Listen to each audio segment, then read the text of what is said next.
এই মুহূৰ্তত ৰাজ্যৰ লাখ লাখ ৰেচন কাৰ্ডৰ হিতাধিকাৰীৰ বাবে এই মুহূৰ্তত এক ডাঙৰ খবৰ। ৰেচনৰ হিতাধিকাৰীক 1 গ্ৰাম চাউল কমকৈ দিলেই এতিয়া সুলভ মূল্যৰ দোকানী যাব জেললৈ। অভিযোগ দিবলৈ মুকলি কৰা হৈছে দুটাকৈ ফোন নম্বৰ। এই মুহূৰ্তত ডাঙৰ খবৰ, লাখ লাখ ৰেচন কাৰ্ডৰ হিতাধিকাৰীলৈ জৰুৰী খবৰ। ৰেচন কাৰ্ডৰ হিতাধিকাৰীক ঠগিব নোৱাৰিব সুলভ মূল্যৰ দোকানীয়ে। হিতাধিকাৰীক ঠগিলেই জেললৈ যাব লাগিব সুলভ মূল্যৰ দোকানী। হিতাধিকাৰীক চাউল কমকৈ দিলেই ৰঙাগড়ৰ আলহী হ'ব লাগিব সুলভ মূল্যৰ দোকানীজন। ৰেচন সময়মতে নাপালে আপুনি দিব পাৰিব মুকলি অভিযোগ। চাউল কমকৈ পালে অভিযোগ দিবলৈ মনত ৰাখক দুটাকৈ ফোন নম্বৰ। এতিয়াই ছেভ কৰক দুটাকৈ ফোন নম্বৰ।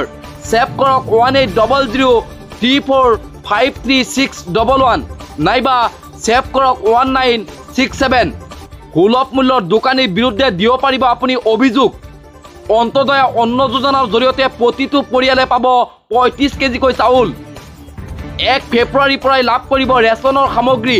1 ফেব্ৰুৱাৰীৰ পৰা 10 ফেব্ৰুৱাৰীলৈকে আপুনি লাভ কৰিব ৰেচনৰ সামগ্ৰী। আৰু নতুনকৈ ৰেচন কাৰ্ড পোৱা হিতাধিকাৰীসকলেও লাভ কৰিব এই ৰেচন সামগ্ৰী। 1 গ্ৰামো চাউল কমকৈ দিব নোৱাৰিব এতিয়াৰ পৰা সুলভ মূল্যৰ দোকানীয়ে। ৰেচনৰ চাউল সংগ্ৰহ কৰাৰ সময়ত হিতাধিকাৰীয়ে ফিংগাৰপ্ৰিণ্ট দিয়াটো বাধ্যতামূলক। হিতাধিকাৰীক দিব লাগিব ই-পোষ্ট মেচিনৰ জৰিয়তে ৰচিদ। লাখ লাখ ৰেচন কাৰ্ডৰ হিতাধিকাৰীলৈ এই মুহূৰ্তৰ এই ডাঙৰ খবৰ। যদি আপোনাক সুলভ মূল্যৰ দোকানীয়ে যদি আপোনাক 1 গ্ৰাম চাউল কমকৈ দিছে তেতিয়া সেই সুলভ মূল্যৰ দোকানীৰ বিৰুদ্ধে আপুনি অভিযোগ দিব পাৰিব।